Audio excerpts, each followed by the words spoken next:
कि देवता अनुसुईया जी की परीक्षा करने आए पत्नियों के कहने से, भिखारी बन करके भिक्षा भी मांगी। भिक्षा में शर्त रख दी कि आप बिना वस्त्र के हमको भोजन कराएंगे, परोसेंगे, तब हम भोजन करेंगे, ये भिक्षा चाहिए।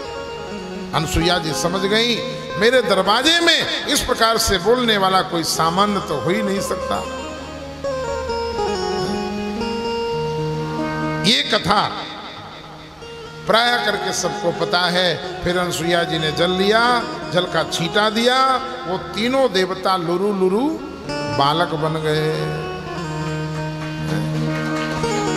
और सारी दुनिया गाती है, माता अनुसुईया ने डाल दियो पालना, झूल रहे तीन देव बन करके लालना। मारे खुशी के मैया अरे फूली ना समाती, गोदी में लेती कभी पलना झुलाती। आज इनके भाग की कौन करे सराहना, झूल रहे तीन देव बन कर के लालना। अत्रि जी आए।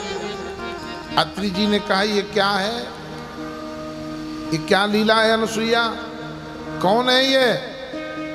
अनुसुईया जी ने कहा आपके बेटे हैं। अत्रि जी ने कहा कि बारे अनुसुईया तेरी लीला तू ही जाने।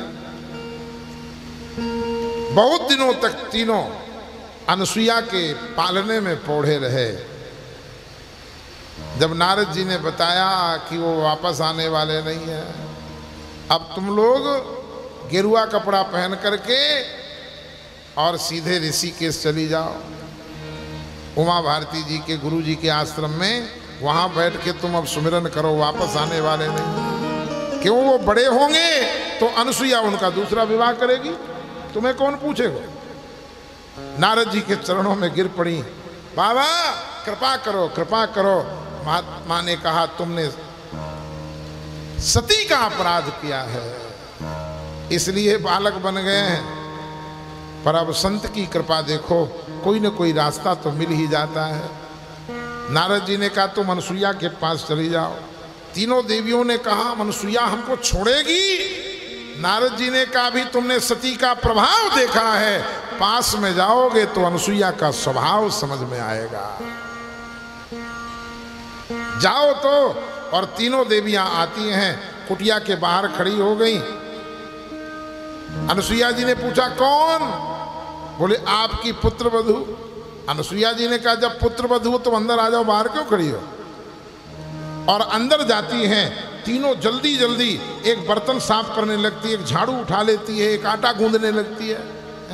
जब कोई काम विशेष होता है और काम कार्य के लिए हम कहीं जाते हैं तो प्राय करके लोग उस सेवा से सामने वाले को संतुष्ट करते हैं, ताकि वो पूछे बताओ कोई दिक्कत तो नहीं है।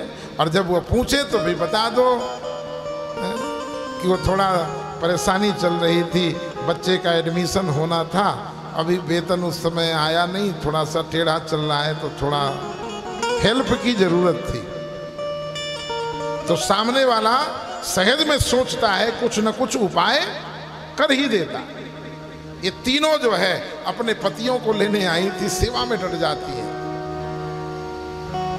शाम को अनुसुईया जी की सेवा करती है। अत्रि जी ने देखा, अत्रि जी ने कहा ये कौन है? अनुसुईया। अनुसुईया ने कहा ये आपकी पुत्र वधू है।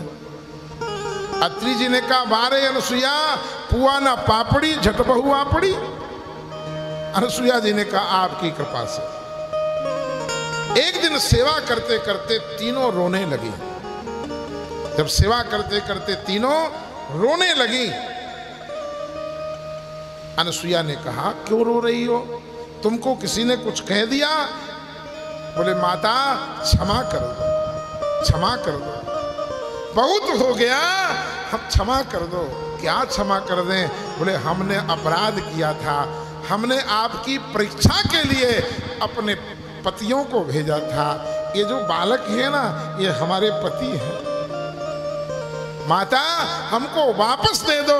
अनुसुईया जी ने कहा जाओ अपने अपने को पहचान के उठाओ और जाओ। तीनों देवियां हाथ जोड़ करके खड़ी हो गईं। मैया, दुनिया का सबसे बड़ा विज्ञापन मंत्री नारद कुटिया के बाहर कहीं इर्द गिर्द होगा, और जब हमको देखेगा गोदी में लिए तो सारी दुनिया में ढिंढोरा पिटवा देगा। अरे दुनिया वालों देखो, 3.5 हाथ की बहू और 1 हाथ का पति। मैया, अब उपहास मत कराओ, कृपा करो, कृपा करो। तब अनुसुईया ने जल लिया और अपने पातिव्रत धर्म की आन लगा करके जल का छींटा दिया, तो ब्रह्मा विष्णु महेश अपने स्वरूप को प्राप्त हो जाते हैं।